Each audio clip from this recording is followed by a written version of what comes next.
जब प्रयागराज कुंभ मेले का आयोजन पूरे शबाब पर था। लाखों की भीड़ से खचाखच भरा मेला मैदान, जगह जगह रंग बिरंगे झंडे, धूप, अगरबत्ती और मंत्रों की ध्वनियां एक अद्भुत माहौल का निर्माण कर रही थीं।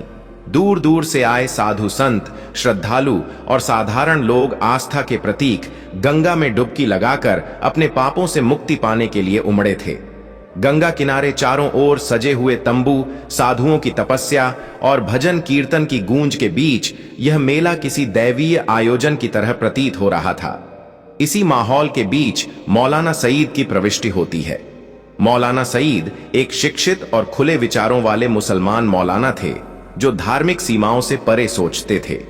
उनके जीवन का उद्देश्य था कि हर धर्म को समझना और उसके सार को मानवता की सेवा में लगाना।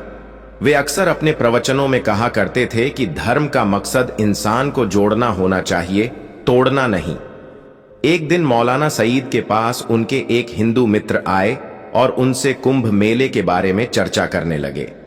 उस मित्र ने गंगा की महिमा का वर्णन करते हुए कहा, गंगा सिर्फ एक नदी नहीं है, यह हिंदू धर्म का प्रतीक है। इसकी हर बूंद में पवित्रता है। इस बात ने मौलाना सईद के दिल में गहरा असर डाला। उन्होंने सोचा, क्या गंगा सच में सिर्फ हिंदुओं के लिए है?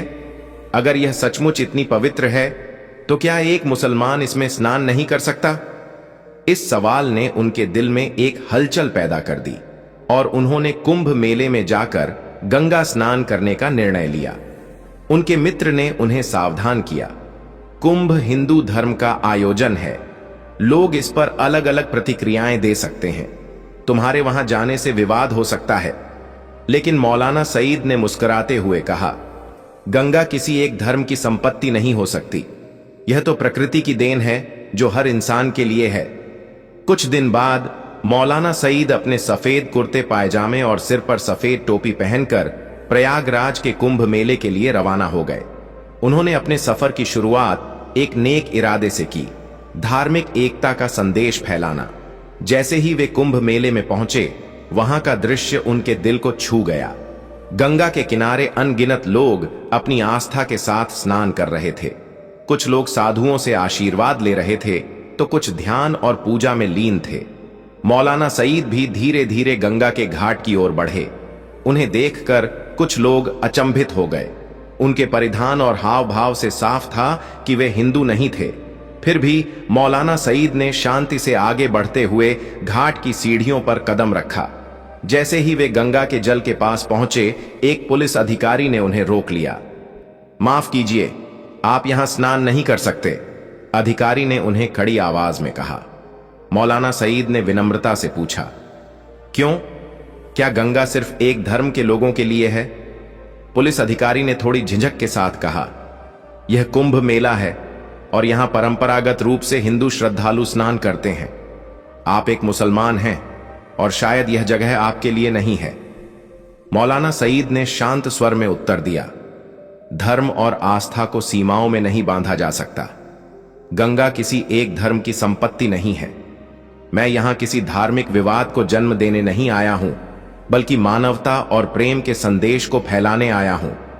गंगा के जल में स्नान करना मेरी व्यक्तिगत आस्था का हिस्सा है। क्या मुझे इसकी अनुमति नहीं मिल सकती? पुलिस अधिकारी असमंजस में पड़ गया। इसी बीच वहां खड़ी भीड़ मौलाना सईद की बातें सुनने लगी।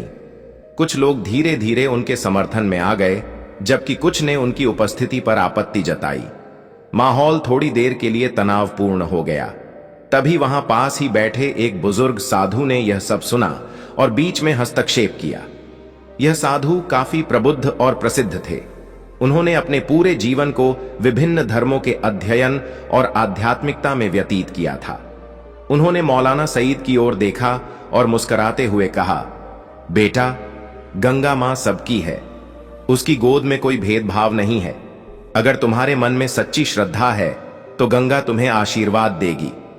साधु के शब्दों ने भीड़ को शांत कर दिया।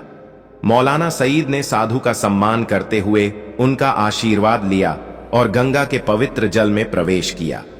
उन्होंने ध्यानपूर्वक स्नान किया, मानो वह पवित्रता और शांति का अनुभव कर रहे हों। जब वे पानी से बाहर निकले, तो उनके चेहरे पर एक गहरी संतुष्टि और शांति की झलक थी। जैसे ही मौलाना सईद ने स्नान पूरा किया, वे वहां खड़ी भीड़ की ओर मुड़े और बोले, धर्म का असली उद्देश्य इंसान को जोड़ना है, न कि उसे बांटना। चाहे कोई भी धर्म हो, सभी का संदेश एक ही है, प्रेम, करुणा और मानवता की सेवा। आज मैंने यह महसूस किया कि आस्था केवल धार्मिक संस्कारों तक सीमित नहीं हो सकती, बल्कि यह आत्मा की गहराई में होती है। गंगा मां का जल सभी के लिए है, चाहे वह किसी भी धर्म का क्यों ना हो। भीड़ में से कुछ लोगों ने तालियां बजाईं और कुछ लोगों की आंखों में आंसू आ गए। मौलाना सईद की इस साधारण परंतु शक्तिशाली क्रिया ने वहां मौजूद हर व्यक्ति के दिल को छू लिया। यह घटना धीरे धीरे पूरे कुंभ मेले में फैल गई और अगले दिन अखबारों की हेडलाइंस में थी, मुसलमान मौलाना का गंगा स्नान, धर्म की सीमाओं को तोड़ने का संदेश। यह घटना हर जगह चर्चा का विषय बन गई। सोशल मीडिया पर इस घटना के वीडियो वायरल हो गए और लोगों ने इसे धार्मिक एकता और सद्भाव का प्रतीक माना। मौलाना सईद के इस कदम ने कई लोगों को यह सोचने पर मजबूर किया कि धर्म केवल एक आस्था का माध्यम है, न कि विभाजन का कारण। इस घटना से प्रेरित होकर कई अन्य धर्मों के लोग भी कुंभ मेले में शामिल होने लगे। मौलाना सईद ने दुनिया को एक महत्वपूर्ण संदेश दिया, धर्म की असली ताकत इंसानों के दिलों में होती है और उसे सीमाओं में बांधना सही नहीं है। कुंभ मेले का वह दिन इतिहास के पन्नों में दर्ज हो गया। कुंभ मेला हर 12 साल में एक बार इन चारों स्थानों पर क्रमशः आयोजित होता है, लेकिन हर 6 साल में एक अर्ध कुंभ, आधा कुंभ मेला भी होता है। कुंभ मेले की तिथियां और आयोजन ज्योतिषीय गणनाओं के आधार पर निर्धारित होते हैं, जो ग्रहों की स्थिति, विशेष रूप से सूर्य, चंद्रमा और बृहस्पति की स्थिति पर निर्भर करता है। कुंभ मेले की उत्पत्ति की कहानी हिंदू पौराणिक कथाओं में समुद्र मंथन की घटना से जुड़ी है। मान्यता के अनुसार देवताओं और असुरों ने मिलकर अमृत कलश, अमृता का अमृत प्राप्त करने के लिए समुद्र मंथन किया। मंथन से अमृत प्राप्त हुआ, लेकिन अमृत कलश को लेकर देवताओं और असुरों में संघर्ष हो गया। संघर्ष के दौरान अमृत की कुछ बूंदें 4 स्थानों प्रयागराज, हरिद्वार, उज्जैन और नासिक में गिर गईं और इन्हीं स्थानों पर कुंभ मेला आयोजित किया जाता है। ऐसा माना जाता है कि इन स्थानों पर स्नान करने से अमृत के प्रभाव से मोक्ष की प्राप्ति होती है। कुंभ मेले का आयोजन बहुत ही बड़े पैमाने पर होता है। लाखों लोग एक साथ स्नान करने आते हैं और इस दौरान सुरक्षा, यातायात, चिकित्सा सुविधाओं और अन्य व्यवस्थाओं की चुनौती होती है। स्थानीय प्रशासन और केंद्र सरकार इसके लिए विशेष तैयारी करती हैं। कुंभ मेला सिर्फ धार्मिक आयोजन नहीं है, बल्कि यहाँ पर कला, संगीत, नाटक और सांस्कृतिक कार्यक्रमों का भी आयोजन होता है, जो इस महोत्सव को एक आध्यात्मिक और सांस्कृतिक यात्रा बनाता है।